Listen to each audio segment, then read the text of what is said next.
Tuwing buwan ng Hulyo ay dinaraos ang Sine Malaya. Dito ay pinapakita ang mga obra mula sa mga pinakabago hanggang sa mga profesional na mga direktor. Ngayong umaga makakapanayam natin ang producer at direktor ng award-winning documentary na Give Up Tomorrow na sina Marty Syjuco at Michael Collins. Magandang umaga. Good morning, Marty and Michael. Good morning. Yeah.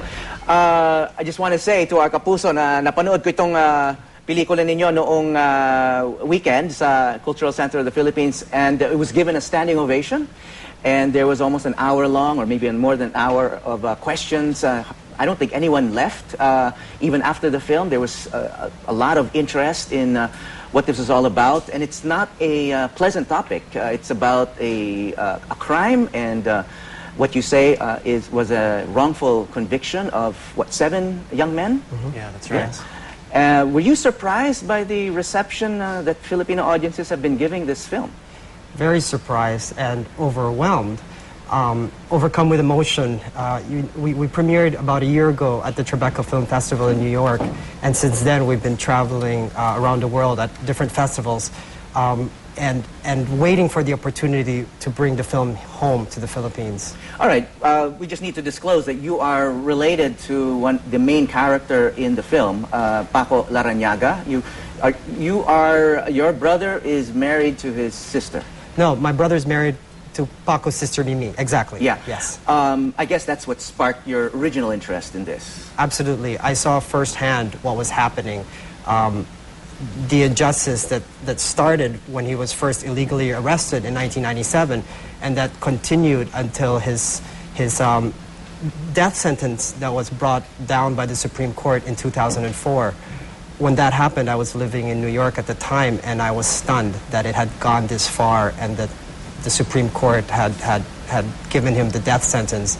And I was telling Michael the story, all the different events, and about the 42 witnesses that for years, claimed that they were with Paco. And Michael couldn't believe the story. Yeah, so your interest in this topic is understandable, but to spend 7 years doing a film, and I suppose you're not related to this family, why were you so passionate about this subject? I think anyone who does a little bit of research on this case, and you realize that there are 7 innocent guys that were on death row, you can't help but be interested. I felt a close connection, I suppose, to Paco, because as I was reading about his case, we're the same age. He had been in prison at that point for 7 years, and I had been in New York City for 7 years. I thought about how much I had grown and changed and lived, and thought about him just being removed from his life and put in a maximum security prison, and then on death row. Yeah, okay. Since we disclosed that you're related and you're good friends, obviously there's a certain point of view in this film. I mean, how do you deal with questions about, how credible could you be being so close to the subject matter? Yeah, I mean, being close to Paco and his family gave us the access to interview them and to take footage. But definitely it was a personal project for me, because I saw firsthand this injustice that was being perpetuated, that just kept going on and on from the bottom to the top, from the regional trial court to the Supreme Court. And I felt helpless, and I felt like I needed to do something. Yeah, and for me, it really, in the beginning, I wasn't sure that these guys were innocent. It was really important that we do a proper investigation before we dedicate ourselves to this project. We did so much research, read all the transcripts from the trial.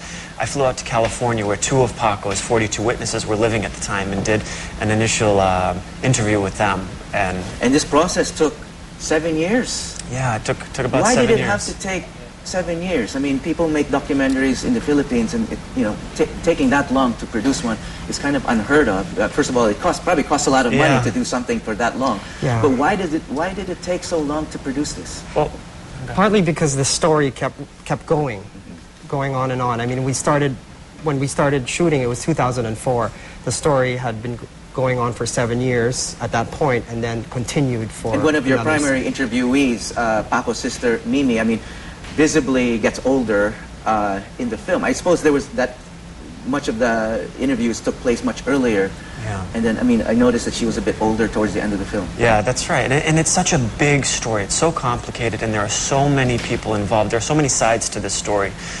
So it was really important for us to meet everyone involved on all sides of the story and give them the opportunity to share their side. Yeah. Well, you know, there's been a lot of interest and discussion of our judicial system. You know, we had we had our own trial of the century, perhaps, with the Corona trial, the Supreme Court justice who was convicted, and people were kind of glued to the television, and a lot of information and details were exposed about the judicial system, how it works or does not work. And would you think that maybe some of the interest in your film was maybe because of, you know, the Philippine audiences were kind of primed already about, you know, the problems of the judicial system, and maybe some of these problems that occurred, in the 1990s during the trial still resonate today?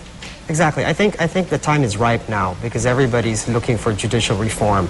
I mean, you know, it's been so long that, you know, that the corruption is so pervasive in our culture that we almost accept it. You know, finally, there's big change, great change happening.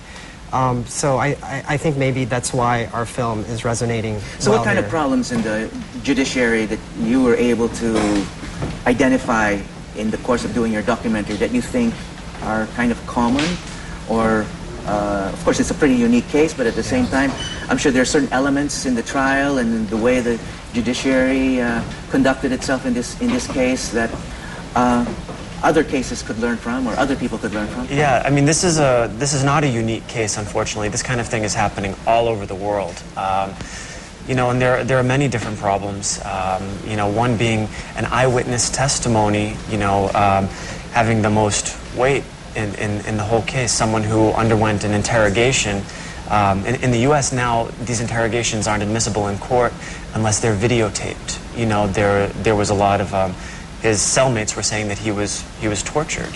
So, you know, that was one thing that we know. I guess one of the more explosive things that came out in this film is there are so many witnesses that you interviewed that could testify that Paco was in Manila when the crime occurred in Cebu, basically proving that he was innocent, if what all these witnesses were saying was true. 42 witnesses, yeah. 42 witnesses. So basically the conclusion is that, you know, you come out of the theater, and of course if you believe what's in the film, that, you know, this man who was sentenced to death, and I think his sentence was commuted by Gloria Arroyo, and now he's now in prison in Spain, is an innocent man. Yeah, and it's not just Paco. There's his six co-accused are also, they're all absolutely innocent. Okay. Any more screenings in the Philippines? You had 2 in Cultural Center of the Philippines at Cinemalaya. You had 1 last night in fully booked bookstore in Makati. Any more screenings? Like, if people watching this right now want to see this film, how do they do it? Yeah, well, we're hoping to have more screenings. We're hoping to screen it in schools, universities, law schools, hopefully, and also to bring the film to Cebu. In fact, today, this very moment, Father Robert Reyes is running the streets of Cebu, bringing awareness to the case again and promoting the film. Okay. Yeah. And if anyone wants to do a screening here in the Philippines, they can get in touch with us through our website, giveuptomorrow.com, and go to the contact page. All right. Thank you, gentlemen, for your time. Thank you. And congratulations. Thank you. Maraming salamat, Marty Syjuco and Michael Collins, producer and director ng documentary Give Up Tomorrow.